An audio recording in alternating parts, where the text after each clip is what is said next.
Senator, hindi ka nangangamba dun sa pagpasok ng ICC sa bansa natin. Hindi ka ba natatakot? Hindi ako natatakot. Bring it on.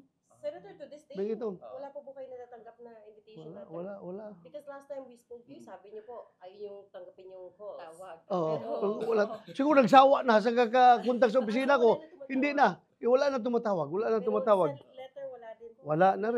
Wala na rin. Huminto na sila. Lalo na ngayon na pinaghahabol na sila ni President Trump sa US, di ba? Yung mga ICC.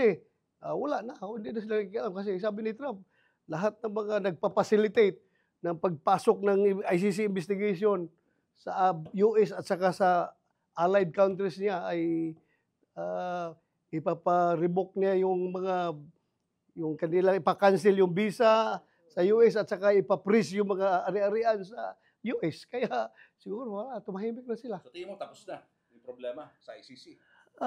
I can never say that because hindi ko man hawak yung ICC talaga eh.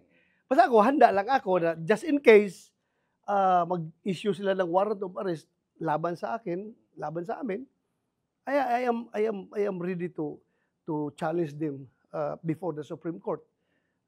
Hihingi ako I will seek judicial relief from Supreme Court if indeed itong ICC ba talaga ay mayroong jurisdiction sa ating bansa.